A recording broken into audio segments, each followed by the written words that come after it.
दोस्तों, यदि आप बिहार में डीवाईएसपी या एसडीएम बनना चाहते हैं तो उसके लिए आपको एक परीक्षा पास करनी होती है जिसका आयोजन बीपीएससी यानी बिहार लोक सेवा आयोग कराता है। 69th बीपीएससी प्री की परीक्षा की तारीख 30 सितंबर 2023 को प्रस्तावित है। इस परीक्षा में कुल 3 चरण होते हैं। पहले चरण में प्रारंभिक परीक्षा होता है। प्रारंभिक परीक्षा में 150 क्वेश्चन पूछे जाते हैं जो कि 150 मार्क्स के होते हैं और 2 घंटे का समय दिया जाता है, यानी 120 मिनट में आपको 150 क्वेश्चन का आंसर करना होता है। दूसरे चरण में मुख्य परीक्षा होती है और अंतिम चरण साक्षात्कार का होता है। तो प्रथम चरण में कुल 150 बहुविकल्पीय प्रश्न पूछे जाते हैं जिसमें से आपको लगभग 90 से 95 प्रश्न सही करने होते हैं। यह प्रश्न पत्र के स्तर पर निर्भर करता है कि कट ऑफ या मेरिट लिस्ट क्या होगी। कट ऑफ से संबंधित सेपरेट वीडियो आपको हमारे चैनल ग्रामीण स्टूडेंट्स पर अलग से मिल जाएगा, जिसे देखकर आप यह अंदाजा लगा सकते हैं किस वर्ष कट ऑफ कितना रहा है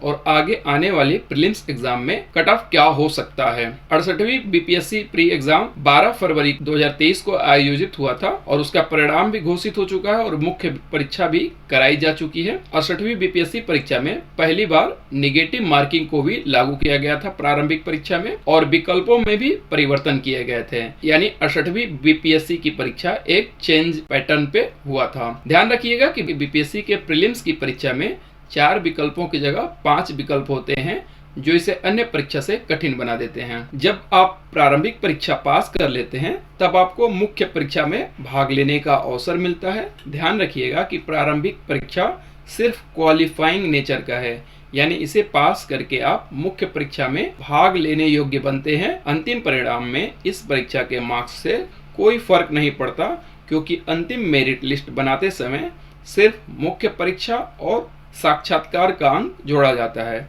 अब बात करते हैं मुख्य परीक्षा की। तो मुख्य परीक्षा टोटल 1100 नंबर का होगा, जिसमें से 100 नंबर का सामान्य हिंदी होगा, 100 नंबर का आपका एक ऑप्शनल सब्जेक्ट होगा, 300 नंबर का जीएस का फर्स्ट पेपर होगा, 300 नंबर का जीएस का सेकेंड पेपर होगा और 300 नंबर का एसए का पेपर होगा। इसमें से हिंदी और ऑप्शनल सब्जेक्ट सिर्फ क्वालिफाइंग है और जो 3 पेपर मुख्य हैं जैसे एसए, जीएस1 और जीएस2, यानी यही 3 पेपर के आधार पर आपके इंटरव्यू कॉल होते हैं, यानी आपकी जो मेरिट बनेगी वो 900 मार्क्स के ऊपर बनेगी।